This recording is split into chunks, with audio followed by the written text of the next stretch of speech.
Story 1. The Fog Line by Jordan. I work as a park ranger in southern Illinois, part-time, mostly trail maintenance and visitor assistance. I know Shawnee National Forest better than I know my own apartment.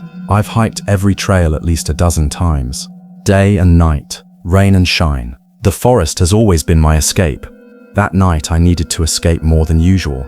My fiancée had ended things 2 days earlier. 3 years together, gone in a single conversation. She said she needed space. She said she wasn't sure anymore. I didn't argue. I just packed a bag and moved back to my place. Around 9 p.m. I decided to go for a hike. Not smart, not safe, but I wasn't thinking straight. I just needed to move. I needed to tire myself out so I could sleep without dreaming about her. I parked at the Cedar Lake trailhead. The lot was empty. My headlights cut through the dark for a moment. Then I killed the engine. Silence. The fog was already rolling in when I started walking. It came fast. By the time I was half a mile in, visibility dropped to maybe 20 feet. The fog didn't just hide the forest. It made every sound feel close enough to touch. I tried using my flashlight, but the beam just bounced back at me, made things worse. So I kept it off and let my eyes adjust. The trail was quiet, just the wind through the trees. Somewhere far off, a dog howled. Then another answered. Coyotes maybe. I kept walking. About 40 minutes in, I smelled something.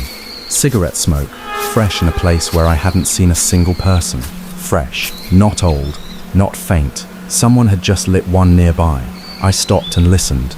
Nothing but wind, no voices, no footsteps, just that smell hanging in the air. Then it faded. I told myself it was probably a camper, someone set up off-trail. Not my business.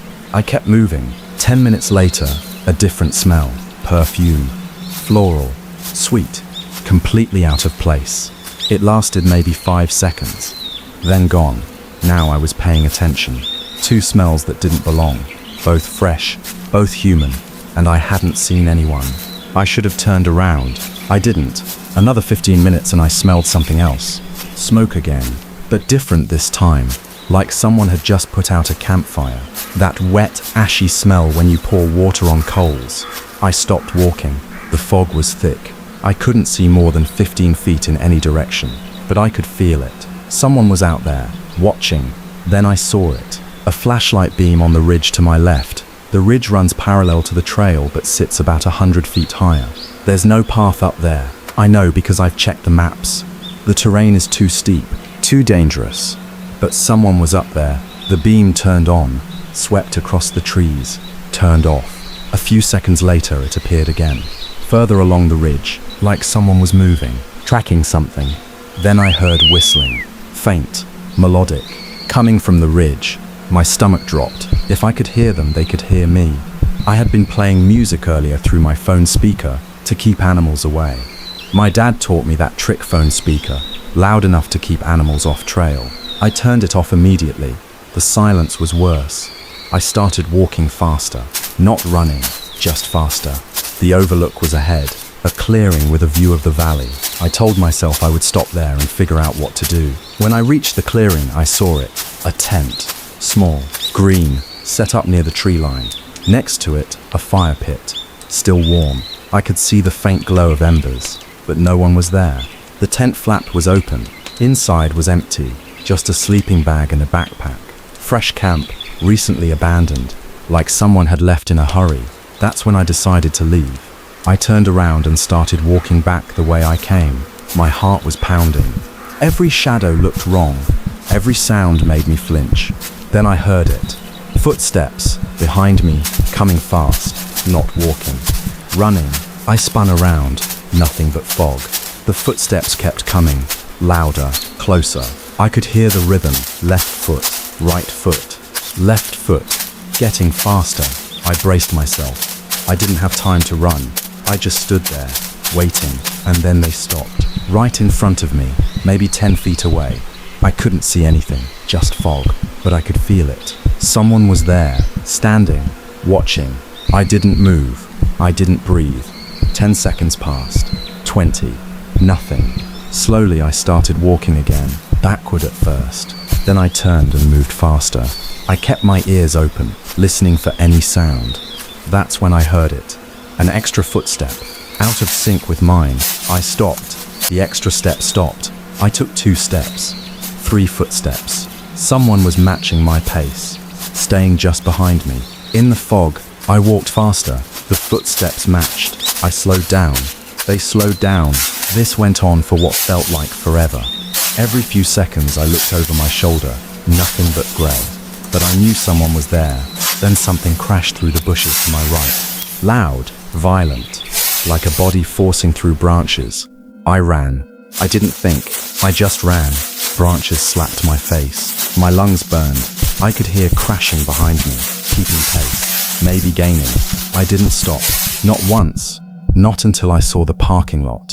My car was still there, alone. I fumbled with my keys, got the door open, got inside, locked it, started the engine. As I pulled out, my headlights swept across the tree line. For a split second, I thought I saw something. A figure, standing at the edge of the woods, just watching. Then it was gone. I drove home, didn't sleep that night. The next morning, I checked the local news. A hiker had been reported missing from that same forest 3 days earlier.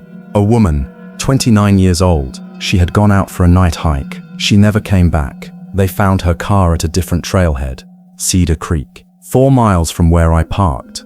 They never found her. I think about that sometimes. The cigarette smoke, the perfume, the campsite, the footsteps. I don't know who was out there that night. I don't know what they wanted. But I know one thing. If I had kept walking toward that overlook instead of turning back, I don't think I would have made it home. Story 2. The Calm Visitor. By Mark. I moved to Dayton, Ohio 3 years ago. New job, new city, fresh start. I'm an accountant. I work from home most days. My wife Claire and I bought a townhouse in a quiet subdivision. 2 stories, small yard, friendly neighbors. At least that's what we thought. The first few months were fine. We settled in, met a few people on the street. Everyone seemed normal. We got a dog, a German Shepherd mix named Baxter. He was protective, always alert. We liked that about him. The first strange thing happened about 6 months after we moved in. I was reviewing some files late at night, around 1 a.m. Claire was already asleep. Baxter was lying by my feet under the desk. At 1 a.m., my phone buzzed. Ring notification, motion detected at the front door. The footage showed a man standing on our porch. He didn't ring the bell. He didn't knock. He never knocked. He just stood there, his face angled away from the lens, like he'd practiced it, like he knew exactly where the camera was. He stood there for about 12 seconds. Then he turned and walked away. Slowly, no hurry, he disappeared down the sidewalk. I showed Claire the next morning. She said it was probably a drunk. Someone who got the wrong house. I wanted to believe that, but something about the way he stood there bothered me. Too calm, too deliberate. A week later, it happened again. Same time, same notification, same man. This time he stood there for almost 20 seconds, his head tilted slightly, like he was listening. Baxter had been restless that night, pacing, whining. I didn't think much of it until I saw the footage. I filed a report with the police. They said they would increase patrols in the area. Nothing came of it. 2 weeks passed. No more visits. I started to relax. Then the car appeared. It was a Wednesday night. I woke up around 3 a.m. Couldn't sleep. I went downstairs for water. Baxter followed me. When I passed the living room window, I glanced outside. There was a car parked across the street. Dark sedan. No lights. Engine off. Someone was sitting in the driver's seat. I could see the silhouette.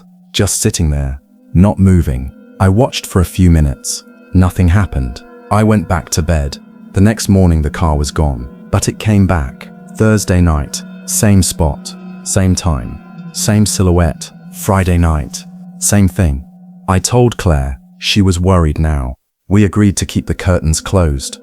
We made sure to lock everything. Baxter slept in our room. Saturday morning I saw the car leave. It pulled away slowly. No rush. As it passed our house, the driver turned his head and looked directly at our window. I couldn't see his face clearly, but I felt it. He knew I was watching. The next week, new neighbors moved into the house 2 doors down. A couple, late 30s maybe. The man introduced himself as Dale. His wife was named Sandra. They seemed friendly enough. They invited us over for dinner. We declined politely. Too much going on. A few days later, I was taking Baxter for a walk. We passed Dale's house. Baxter stopped. His ears went flat. He started growling. Low, deep. I had never seen him react like that. Dale was standing in his driveway. He waved. I waved back. But Baxter wouldn't move. He just kept growling until I pulled him away. That night I couldn't sleep. I kept thinking about the car, the man on the porch, the way Baxter reacted to Dale. I checked the ring footage from the past month. I scrolled through everything, and I found something. The man on the porch. I paused the frame where he turned to leave. His profile was visible for just a second. I compared it to Dale. Same build, same height, same posture. I wasn't certain, but I was close. A month later, I had to travel to Austin for a conference. 3 days. Claire stayed home with Baxter. On the second day, I was walking through downtown, crowded street, tourists everywhere. I stopped at a crosswalk, and I saw him, Dale, standing on the opposite corner, looking directly at me. I froze. The light changed. People started crossing. By the time I reached the other side, he was gone. I called Claire immediately. She said Dale's car was in his driveway. She had seen Sandra earlier that morning, but I knew what I saw. Same face, same eyes, same calm expression. When I got home, I searched the property, backyard first. Along the fence, in the bushes near the shed, I found it under a pile of dead leaves.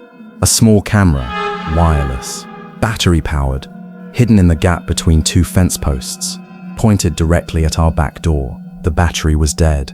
No memory card inside, but it had been there. Someone had put it there. Someone had been watching. I never confronted Dale. I didn't have proof, just a feeling. We moved 6 months later. Different state, no forwarding address. Sometimes I check the ring footage at our new place, just to make sure. The porch is always empty. Ring, but every now and then, Baxter still growls at night, for no reason, at nothing I can see.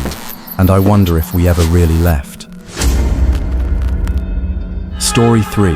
A Family Matter by Eric.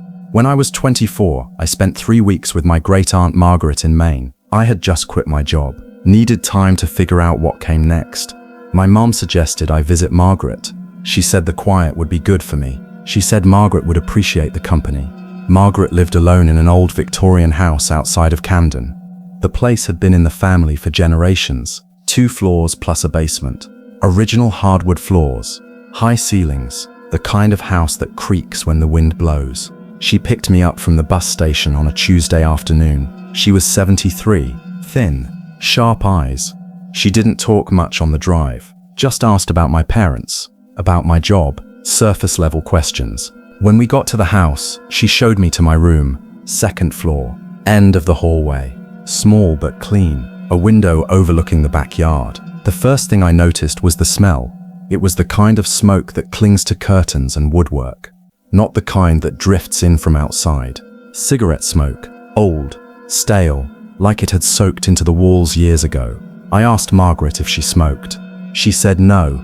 She said her late husband used to, but he had been dead for 15 years. That night I heard footsteps. Above me, on the ceiling.